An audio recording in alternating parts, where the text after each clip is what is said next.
Linda sat in the private jet's leather seat, her heart pounding louder than the roar of the engines.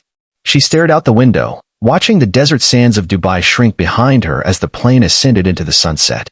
19 years old, fresh out of high school, she never imagined her life would come to this. A diamond ring on her finger, a silken white dress draped over her knees, and a secret fear buried deep in her chest. She had just married Sheik Ibrahim Al Fahad, a 75-year-old billionaire known for his oil empire and palaces stretching across the Middle East. The world saw scandal and luxury. The media painted her as a gold digger, her parents as traitors for selling their daughter. But no one knew the truth, not the journalists, not her friends back home, not even Ibrahim. Her reason for marrying him wasn't about money. Linda first met Sheik Ibrahim 6 months ago, not in a palace, but in a hospital corridor. She was working as a volunteer at a local international medical camp in Abu Dhabi.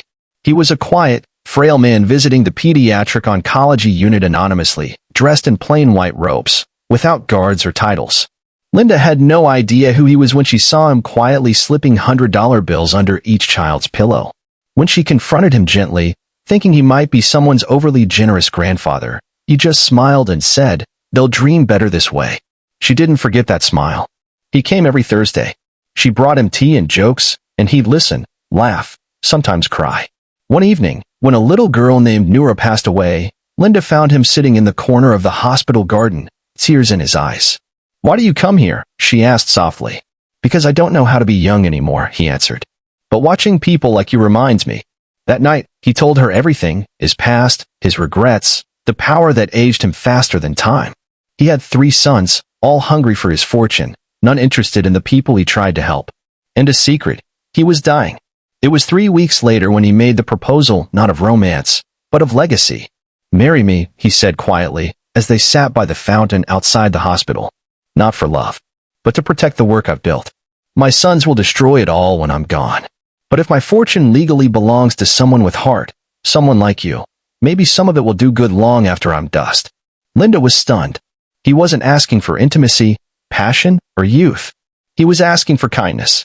So, after many nights of sleepless thinking, after speaking to her single mother who raised her cleaning hotel rooms in Kansas City, after realizing that the life she wanted, to heal, to help, to be more, was now within reach, she said yes.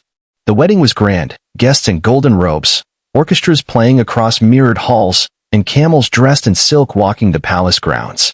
The press circled like hawks, and Linda kept her smile firm, her back straight, and her heart focused. Then came the wedding night. Everyone expected a scandal. Headlines waited with bated breath. But what happened stunned the world in the most unexpected way. When Linda entered the private suite, she found the Sheik waiting, not in bed, but in a wheelchair, his frame more fragile than ever. He handed her an envelope. "Before anything else," he said, "read this." Inside was a handwritten will. The entire Al Fahad Charitable Trust, worth over $600 million, was now under her name, effective immediately. Hospitals, refugee centers, scholarships, renewable energy projects, and food banks, all of it. "I wanted to give you this before they try to stop it," he said. "Before my sons find a way to reverse it. Now it's yours. They can't take it. Only you can decide what kind of world it builds." Tears fell silently from Linda's eyes. She walked over to him, knelt at his feet, and kissed his weathered hand. "Then let's build something beautiful." That night, she didn't sleep in the royal bed. Instead, she helped Ibrahim take his medications, massaged his sore shoulders, and stayed beside him on the couch, watching old black and white Egyptian films until he dozed off with a peaceful smile. That was the real beginning. But the world wasn't ready for their story. When the press learned she had received the trust, headlines screamed betrayal. His sons sued, slandered, and swore to strip her of everything.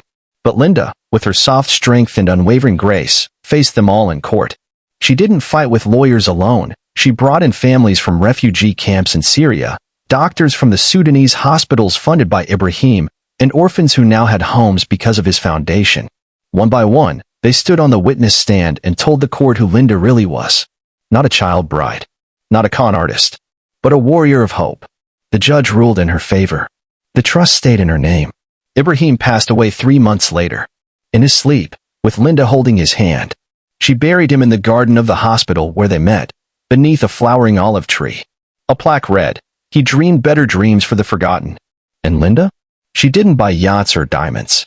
She founded the Ibrahim Foundation of Humanity, opening free children's hospitals across 5 countries, building shelters in Gaza, launching a girls' education program across rural Africa, and creating a mental health program for refugee youth in Europe and the US. 5 years later, she was invited to speak at the United Nations. Now 24, dressed in a simple navy suit, she told the world not about wealth or status, but about love that wasn't romantic, love that saves, that sacrifices, that sees beyond headlines. "I didn't marry a rich man," she said to a standing ovation. "I married a mission, and I would do it again." Her voice quivered. Her eyes scanned the crowd. And somewhere, in that grand chamber, thousands of people wept, not for sorrow, but for faith restored. Because of a 19-year-old girl from Kansas and a 75-year-old man who believed kindness could live forever.